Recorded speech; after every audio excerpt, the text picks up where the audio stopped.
Jamar Chase is as good a rookie receiver. Randy Moss is the only thing that even comes to mind. And, it was really funny. My favorite part of the Jamar Chase story is, you got to be careful about all the news that comes out during camp. Remember during camp? Oh, Jamar Chase really struggling. Can't catch the ball. Joe Burrow pushed back and said, yeah, he's good. Yeah, he's not only good, he's great. And he had an unbelievable weekend last week. Let's bring on Jamar Chase live to our show. Man, all I heard about in camp, Jamar, is you couldn't catch the ball. That's all I heard. So when you heard those stories, were you thinking to yourself, the hell's going on here? Well, what did you make of those early reports?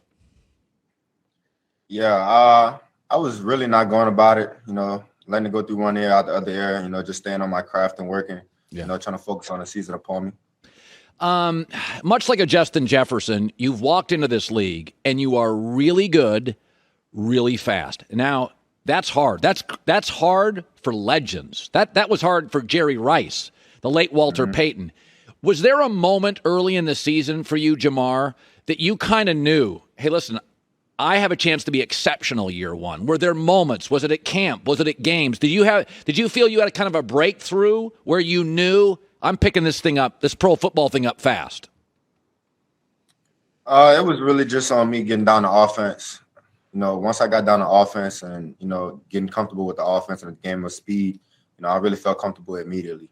Yeah. What makes Joe Burrow special? I love him. We love him. It can't just be, hey, he throws the ball well. There's got to be more to it than that, because a lot of guys throw the ball well. You know him as well as anybody. What is the it thing with him, Jamar? Yeah. So thing about Joe is, his confidence is sky high. The way he handles himself, his confidence, the way he preparate, is a very different. So I feel like he's been doing that his whole life since I knew him.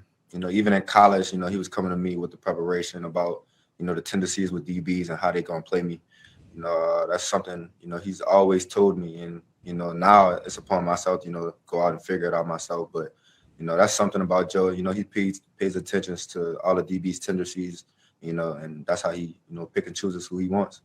What did it mean to you to break Justin Jefferson's record? Like personally, listen, records matter. That stuff matters, right? It's cool. There's bonuses. There's stuff tied to it. It's legacy. It's in the record books. What did it mean for you? Yeah, it meant a lot. It was a goal of mine. I written it down, sticking it on my mirror.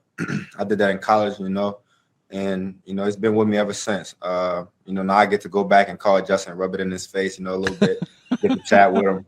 So that's my guy. This is something, we always talk about. So it's just a blessing to have an opportunity to be in this position. Jamar, a lot of times you see a young player and a basketball player molds his game after somebody. And then there are guys, I'd never seen a Michael Jordan before Michael Jordan. But there was a guy named David Thompson. You're too young to remember. The games had some similarities. Was there a receiver you watched for years when you're 12 years old, 13 years old, routes, hands, style, that you modeled it after? Yeah, so the main person I was watching growing up was Des Bryant. He was always somebody I always watched when he was with Tony Romo, and, back then, that's when we had Marcus Coulson at the Saints. So I was always watching a Des Bryant. So, it's been growing over ever since. I stayed with it, learned from it, and that's when I started to watch, other receivers and just take their stuff. Now, veteran cornerbacks will often talk trash to take a young receiver, get in his head, and get out of his game. Do you get that? Do you get trash talk? Yeah, last game we was having a little chit chat with 35 from Chief. It don't need to be much too said, but what's understood don't need to be explained. So, we had a little chit chat. I love watching these highlights. You're preparing for the playoffs. Everybody tells you, Jamar, the playoffs are going to be different. It's not like the regular season. Have you talked? You guys are a young team, but have you talked to Zach Taylor about that? Have you talked to players about that?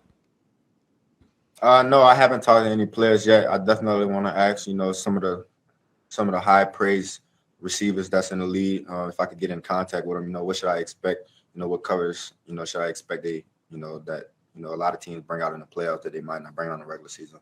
So, it's just, questions that I should ask receivers, willing to be learned. Mm-hmm. What are you proudest of? The athletic ability, the hands, the routes. Like if I said to you, somebody gave you a compliment, what's the best compliment somebody can give Ja'Marr Chase?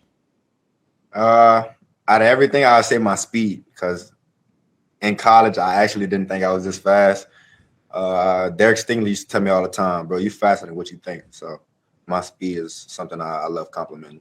All right. About. Brian Kelly at LSU. I don't like the fake accent thing, but he's a pretty good coach. You think he's going to work? I don't know too much about him. I haven't did any research because, he wasn't my coach when I was there. Yeah. But, fingers crossed on how his season goes. Hopefully he could turn it around over there. Say hi to Joe Burrow. We love him on the show, Ja'Marr. Congrats on the record, and good luck. Thank you. All right, Ja'Marr Chase, who is as good a rookie receiver as you're going to get. They do not get much better. Hi, everybody. Thanks for watching. Subscribe here to get the latest from the show. Also, be sure to check out more of the best clips from The Herd or go watch a few segments from other shows on FS1.